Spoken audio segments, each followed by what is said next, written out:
All right, get a loser, we're going healing. You don't victimize yourself. You're just grieving the version of you that nobody protected. Do you ever sit in your room and just wonder? You think to yourself, why does everything bad happen to me? Like, why me, God? Like, why did you choose me to go through all these like trials and tribulations? You keep getting hurt by people over and over again. And you basically just feel sorry for yourself for all of the bad things that ever happened to you. You pity yourself for going through it. And then every once in a while, you'll also kind of beat yourself up, telling yourself to kind of just suck it up or man up or to not be dramatic. Let me tell you something. You are not feeling sorry for yourself and you're not victimizing yourself. You're just finally feeling everything that no one else let you feel. Somehow, some way, we now live in a generation that if you break down and if you say that you're hurt and if you are expressing your feelings, you just get called sensitive and just try to be positive and nobody ever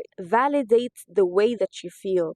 This is so important. Nobody validated you for your sadness or for your grief, or they just tell you to stay strong. And sometimes this sadness, okay, you're not weak for it. You're not weak for feeling sad. You're not weak for hurting. You're human. Like, you are a human being with feelings and emotions. When you feel sad over something, this is your body, this is your nervous system remembering that you once felt unsafe and you once felt unheard. These feelings have existed in your body since you were a child. And now, when you're older, these feelings had nowhere to go. So they're also just suppressed inside of your body as trauma. And now, when it finally gets quite enough for you to hear them, for you to hear these thoughts, they just come up. The more silent it is, the more that they get louder. This is why a lot of people cannot spend time in solitude by themselves, because they always have to distract themselves, because these feelings bring such discomfort to them, because they make you ask yourself the hard questions that you're not able to answer. The thing is about growing up in trauma is that when a child is wired for survival mode so young, your nervous system wires itself for survival. No matter how old you grow, your nervous system is always going to be protecting you and it's always going to be in survival mode, because this is the only way that it learned how to protect itself. Your subconscious cannot tell the difference between you when you were 7 or you when you were 50 years old. It's going to always be wired to keeping you safe, to protecting you. And this is why when your body is stuck in survival mode, your body is always scanning for danger, even when it's not dangerous. But this is just the way that it learned to protect itself. And because your body is stuck in survival mode, you are not your real self.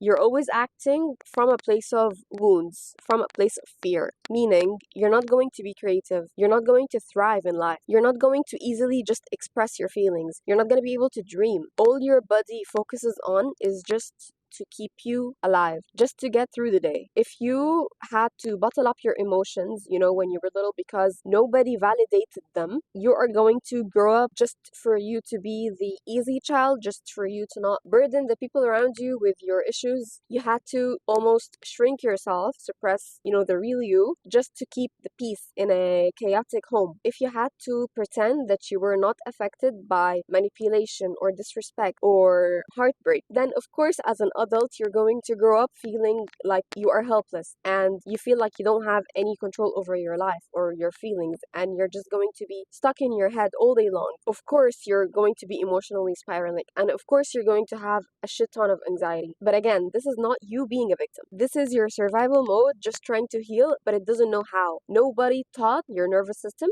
to act normal, to act normal again. Your brain learned from a young age that being emotional or showing emotions, it equals danger. That needing someone is like weakness. That asking for love, that means that you're too much. So now, when you try to speak up or when you try to express your feelings, your brain kind of gaslights you into telling you that your emotions are not gonna be validated, so just don't speak about them, just don't bring them up. Because automatically, at the end of the day, nobody's gonna care about your feelings, so just don't speak about them, okay? Just keep them to yourself. And by keeping them to yourself, you are basically bottling them and you're suppressing them in your nervous system, in your body. And then you confuse this pain with self-pity, but it's actually not. It's actually years and years of grief that was unprocessed. It's deep, like it's deeply stored in your body. Let's use, relationships as an example, like toxic relationships. If you have once been in a toxic relationship and your conscious mind knows that this person is not good for you, and you have all of the reason to just cut them off and leave them and end the relationship, in the same sense, your subconscious tells you, no, like they're a good person. they have potential. You basically shrink yourself to not speak up on your feelings, to not express the way that you feel. If you feel disrespected, if you feel unheard, if you feel unseen. And then if you, for example, try to leave the relationship or you try to cut them off, you end up missing them because your body is like, but I once felt safe with them. This is actually you not feeling safe with them. It's just your body sees in them something familiar. For example, if they were emotionally unavailable, your body sees in them, in that person, the same familiar feeling that you had in childhood. And so because it feels familiar, you think that you miss them, but you actually don't. So this is the mindset shift that you need on this. You are not a victim, okay? You are never a victim. You were vulnerable and nobody stood up for you. So now you're learning to stand up for yourself. And this is why it feels hard and you feel stuck and you feel confused. And this feels terrifying because you're doing it for the first time. If you think back on all of the years that you were kind of suppressing these emotions and nobody allowed you to feel them, of course it's going to be painful. Of course it's going to feel like shit.